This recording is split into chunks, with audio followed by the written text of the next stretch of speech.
Final exams జరుగుతున్నాయి. ఒక government school. Hall మొత్తం పిన్ డ్రాప్ సైలెన్స్. ఊపిరి కూడా గట్టిగా తీసుకోలేని నిశ్శబ్దం. అక్కడే ఈ కథ మొదలైంది. ఇక కథలో మొదటి అంకానికి వెళ్దాం. రాహుల్ అనే ఒక విద్యార్థి తన చేతిలో ఓ మామూలుగా కనిపించే పెన్ పట్టుకొని ఉన్నాడు. ఎగ్జామ్ హాల్లోని ఆ నిశ్శబ్దంలో, ఆ ఒత్తిడిలో ఆ పెన్కి తన అసలైన చోటు దొరికినట్టు అనిపించింది. అప్పుడే ఒక ఆలోచన మెరిసింది. కాని అది రాహుల్ ఆలోచన కాదు. దానితోనే అంతా మొదలైంది. ఆ పెన్ తనంతట తానే కదిలింది. మొదటిసారి తన ఉనికిని చాటుకుంది. ఒక చిన్న కాని ఒళ్ళు గగురు పొడించే ఆజ్ఞను రాసింది. ఇది రాహుల్ తప్ప ఇంకెవ్వరూ గమనించలేదు. ఆ భయం ప్రస్తుతానికి తనకి మాత్రమే సొంతం. అయితే ఇక్కడ ఆసక్తికరమైన విషయం ఏంటంటే, దాని ప్రభావం ఒకరితోనే ఆగిపోలేదు. చాలా వేగంగా ఒకరినుంచి మరొకరికి పాకడం మొదలుపెట్టింది. చూస్తుండగానే ఆ పెన్ విద్యార్థుల మధ్య చేతులు మారింది. ప్రతిసారీ దాని సందేశం మరింత బలంగా, మరింత కఠినంగా మారింది. నెమ్మదిగా ఆ గది మొత్తం దాని ఆధీనంలోకి వెళ్ళిపోయింది. నిశ్శబ్దంగా ఉన్న ఆ హాల్ ఒక్కసారిగా గందరగోళంగా మారింది. ఇక ఆ సిరా కేవలం రాయడానికి మాత్రమే కాదు, అది ఒక సామూహిక ఆలోచనకు రూపమిచ్చినట్టు భౌతికంగా మారడం మొదలుపెట్టింది. అంగీకరిస్తున్నాం, ఒప్పుకుంటున్నాం, సంతకం చేశాం ఇలాంటి పదాలు ప్రతి చోటా కనిపించాయి. విద్యార్థులంతా దాని నియంత్రణలోకి వెళ్ళిపోయి నిశ్శబ్దంగా మారిపోయారు.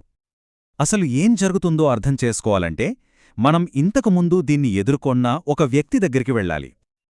అతను ఆ వార్త చూడగానే గుర్తుపట్టాడు. ఈసారి ఆ భయం మునుపటికన్నా చాలా ప్రమాదకరంగా మారిందని గ్రహించాడు. ఇక్కడ ముఖ్యమైన విషయమేంటంటే, ఇది ఇకపై కేవలం ఒక చోటుకి పరిమితమైన సమస్య కాదు. ఇది ఒక అంటువ్యాధిలా వ్యాపిస్తోంది. ఇంతకీ ఆ పెన్ అంటే ఏంటి? అది కేవలం ఒక వస్తువు కాదనమాట. అదొక భయంకరమైన భావన. దానికొక రూపం వస్తే ఎలా ఉంటుందో అలా ఉంది.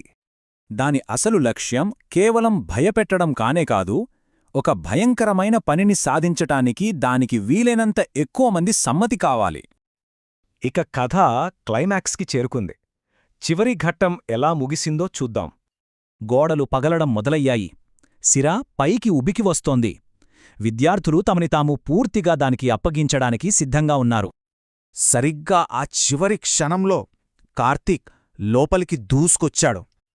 అతను ఆ పెన్నును గట్టిగా పట్టుకున్నాడు. సిరా అతని చేతిని కాల్చేస్తున్నా లెక్కచేయలేదు. నేలపై తన పేరు రాసి దాని పక్కన ఒకే ఒక్క పదాన్ని జోడించాడు. ఆ ఒక్క పదంతో దాని బలహీనత బయటపడింది. ఎందుకంటే దానికి అందరి సమ్మతి కావాలి. కాని ఒక సాక్షి ఎప్పటికీ అందులో భాగం కాలేడు. వెంటనే ప్రమాదం తొలగిపోయింది. ఆ పెన్నును తీసుకెళ్లి ఒక స్టీల్ బాక్స్లో పెట్టి బంధించారు.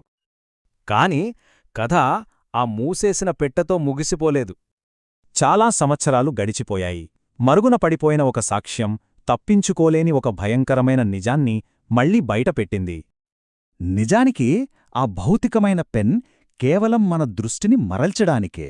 అసలైన భయం అది ఒక ఆలోచన. దాన్ని ఎప్పటికీ ఎవరూ బంధించలేరు. చూసినందుకు ధన్యవాదాలు.